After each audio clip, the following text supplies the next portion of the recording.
राधे कृष्णा मित्रों, स्वागत करता हूँ अपने YouTube चैनल पर। दोस्तों, मैं आज बात करूंगा कुंडली के बारे में कि कुंडली में 12th हाउस में आपका first, second, third, fourth, 5, 6, 7, 8, 12th घरों में सूर्य का प्रभाव कैसा रहता है। अब बात करते हैं, जो पहला जो लग्न होता है वो मेष लग्न होता है।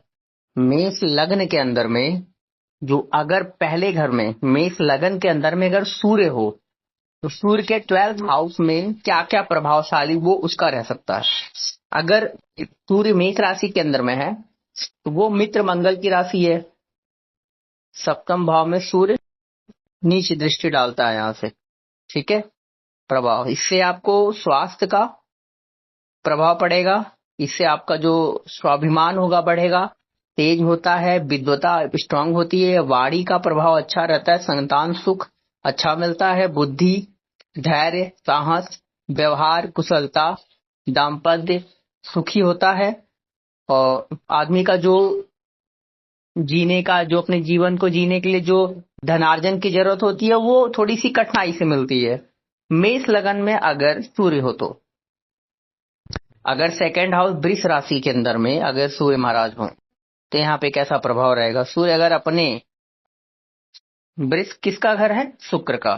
और सूर्य का शुक्र से कैसा व्यवहार है? शत्रु का।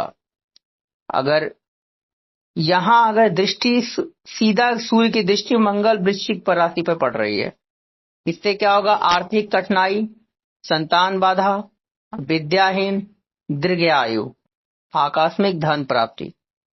भैया जुआ सट्टा खेलो, सीधी सी बात। ऐसे लोगों का तो यही बन रहा है, इनकी बाकी तो इनकी जिंदगी का तो कोई मतलब ही नहीं रह गया।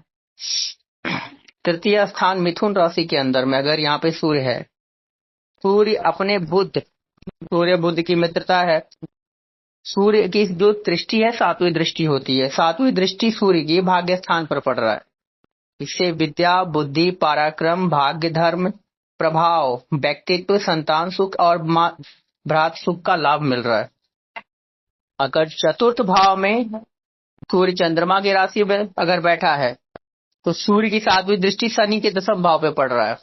इसे माता, संपत्ति, भूमि, ऐश्वर्य, मानसिक शांति, सम्मान का सुख, पिता एवं राज्य अधिकारियों से विरोध, मतलब कानून या बड़े बड़े अधिकारियों से ऐसा आदमी विरोधी रहता है।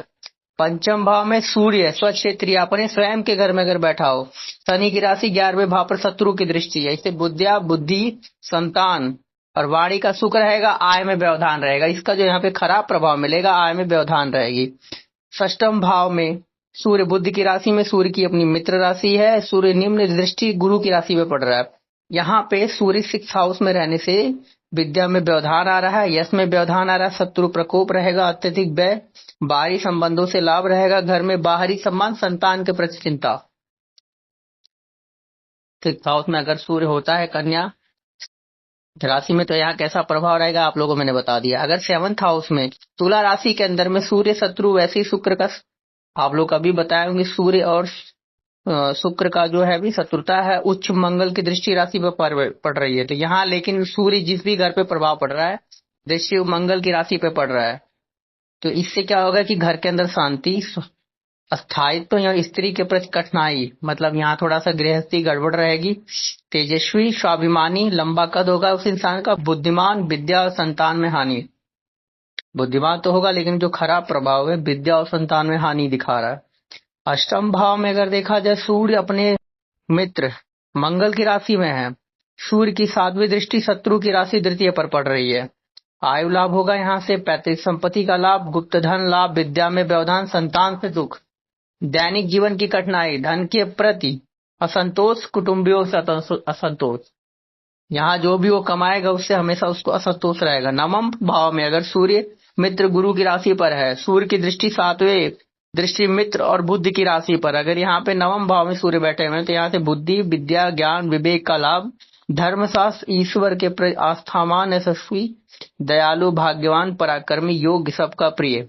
अगर नवम भाव में यहाँ पे सूर्य महाराज बैठे हुए हैं तो यहाँ पे ग्रहों का प्रभाव बहुत बढ़िया है।